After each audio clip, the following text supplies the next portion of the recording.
est-ce que tu vas avoir une victoire s'il n'y a pas eu de bataille? On ne peut pas proclamer une victoire sans bataille. Amen. Amen. Je veux la victoire, je veux la victoire. Bon, bats-toi. Il faut te battre. On ne peut pas enlever toutes les batailles et te donner la victoire en même temps. Ça ne marche pas. Ça ne marche pas. Des fois, on va prier. Dieu utilise-moi, Dieu utilise-moi, Dieu utilise-moi. Dieu va dire, ok. Il prend l'oppression, le fardeau, bang, il le met sur toi. Oh non, Dieu délivre-moi, Dieu délivre-moi, Dieu délivre-moi. Ok. Il enlève, plus rien n'arrive. Oh, Dieu utilise-moi, utilise-moi, utilise-moi. Ok, l'oppression. Oh, Dieu délivre-moi. Finalement, qu'est-ce que tu veux? Qu'est-ce que tu veux? Ne fuis pas la bataille. Amen. Fais face à la bataille. Amen. Alléluia. Moïse a été sauvé des eaux par la fille de Pharaon. Et quand la fille de Pharaon le trouve, la confie à la suggestion de sa sœur, à sa propre mère pour l'allaiter. Et elle commence à l'allaiter. Et ainsi Moïse a grandi dans sa maison jusqu'à ce qu'il a été sevré. Et après, il a été amené à la fille de Pharaon. On va lire le verset 7 à 10 de l'Exode 2. Alors la sœur de l'enfant dit à la fille de Pharaon, veux-tu que j'aille te chercher une nourrice parmi les femmes des Hébreux pour allaiter cet enfant? Va, lui répondit la fille de Pharaon. Et la jeune fille alla chercher la mère de l'enfant. La fille de Pharaon lui dit, emporte cet enfant et allaite-le-moi. Je te donnerai ton salaire. La femme prit l'enfant et l'allaita. Quand il eut grandi, elle l'amena à la fille de Pharaon, et il fut pour elle comme un fils. Elle lui donna le nom de Moïse, car, dit-elle, je l'ai retiré des eaux. Et c'était le premier chèque de soutien aux parents, ou allocation familiale. C'était le tout premier chèque d'allocation familiale. L'allocation familiale a commencé en Égypte. Ça n'a pas commencé au Québec ni en France. Ça a commencé en Égypte. Et cette maman, elle se faisait payer pour allaiter son propre enfant. Et Dieu sait comment faire les choses. Et cette maman pouvait tuer cet enfant. Mais elle a pris un risque en le cachant et en le gardant.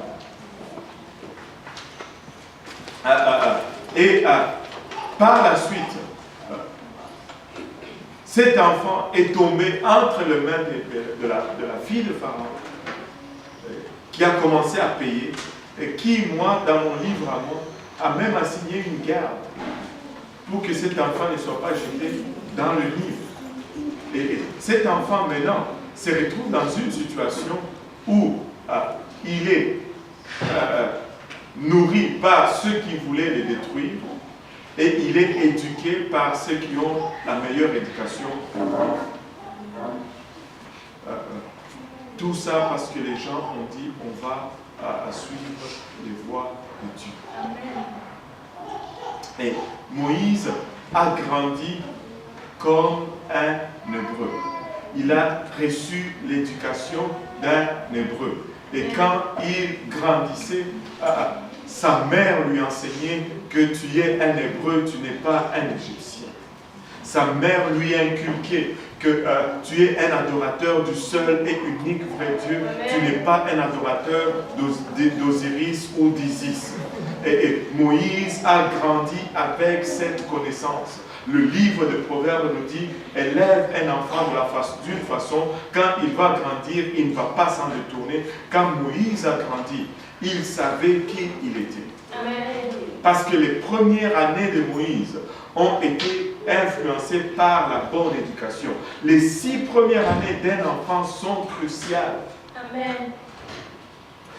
Ce que tu deviens, 90% de ta personne, la science nous dit, ou la psychologie nous dit, 90% de ce que tu deviens, quel genre de personne, quelle valeur morale tu vas avoir, sont déterminés, durant les 6 premières années de ton existence. C'est pourquoi, depuis que l'homme a une quelconque conscience, l'enfant a toujours resté à la maison jusqu'à l'âge de 6 ans. C'est pourquoi l'école commence à l'âge de 6 ans. 6 ans. C'est 6 ans. 5 ans, c'est maternelle. C'est pas l'école.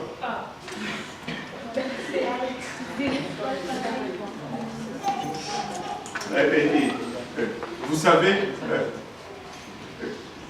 là j'ai déjà vendu la mèche. C'est quoi l'âge de la compréhension? 6 ans.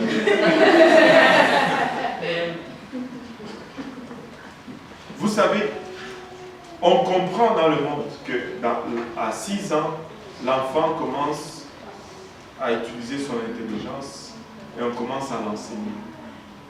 Mais quand on vient dans l'église, on dit qu'un enfant de 6 ans ne peut pas comprendre la parole de Dieu. C'est faux. Entre 6 et 9 ans, c'est là où la majorité des gens viennent à Dieu. Amen. Et quand tu passes cet âge, le pourcentage diminue drastiquement. Drastiquement. Plus tu es vieux, moins tu as des chances de donner ta vie au Seigneur. Amen. Amen.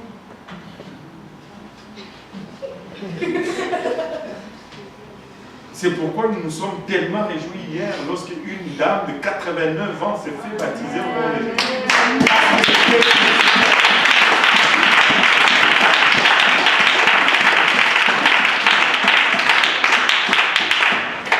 Plus tu as grandi, plus tu es grand, plus c'est difficile. Donc, écoutez, je vais m'écarter un peu. Je vais prêcher là-dessus un peu. Permettez-moi juste un petit moment. Est-ce une coïncidence maintenant que le gouvernement se batte pour prendre le contrôle de nos enfants entre 0 et 6 ans? Non. Non. Laissez-moi vous dire, c'est le moment le plus crucial de votre enfant. C'est le moment le plus important de votre enfant. Ne laissez pas quelqu'un qui a d'autres valeurs, d'autres principes, d'autres priorités et d'autres cultures influencer votre enfant durant cette époque.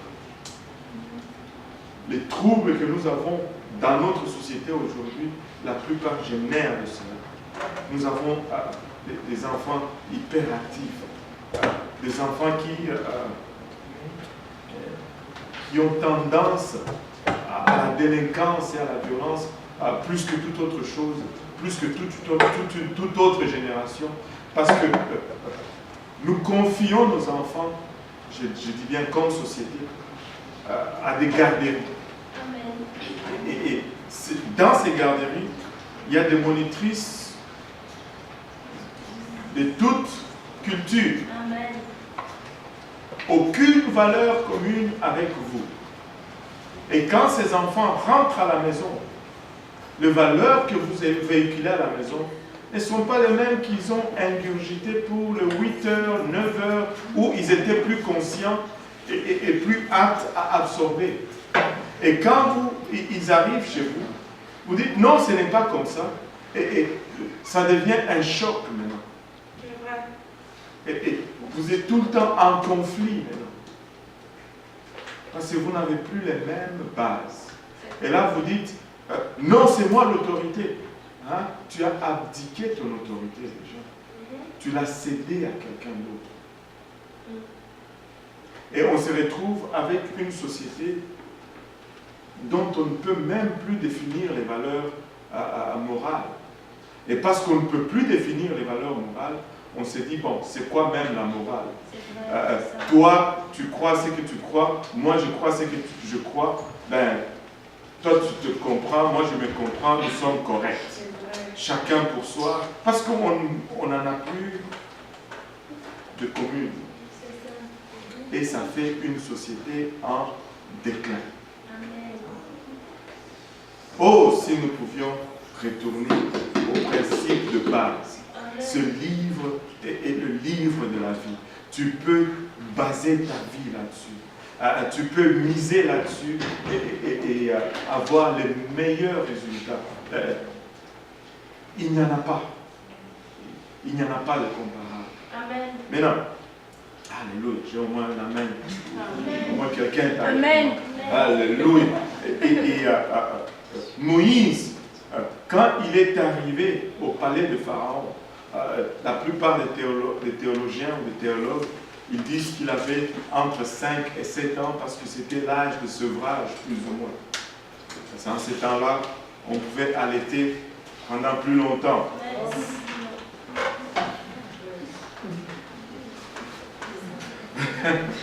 J'ai déjà raconté cette histoire, mais je vais vous la raconter encore.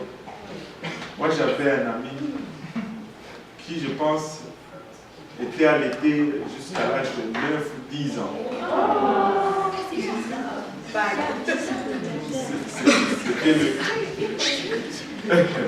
C'était le dernier de sa famille.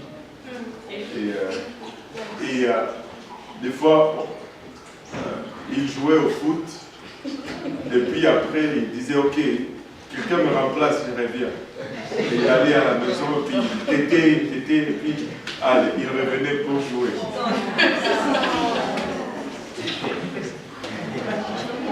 Et quand on a commencé à lui dire non, c'était la guerre.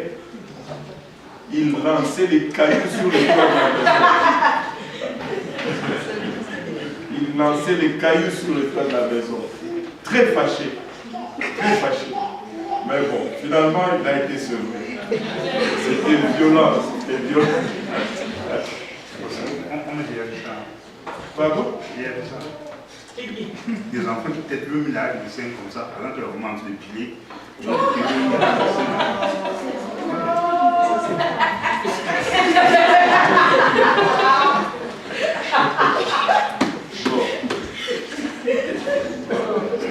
Ok, le frère Ludovic a déjà vu ça. Anyway, bref, Moïse, quand il est allé à la maison de Pharaon, il savait exactement qui il était. On va le voir dans les lignes qui vont suivre, verset 11, et par la suite. En ce temps-là, Moïse, devenu grand, se rendit à ses frères et fut témoin de leurs pénibles travaux. Vit un Égyptien qui frappait un hébreu d'entre ses frères.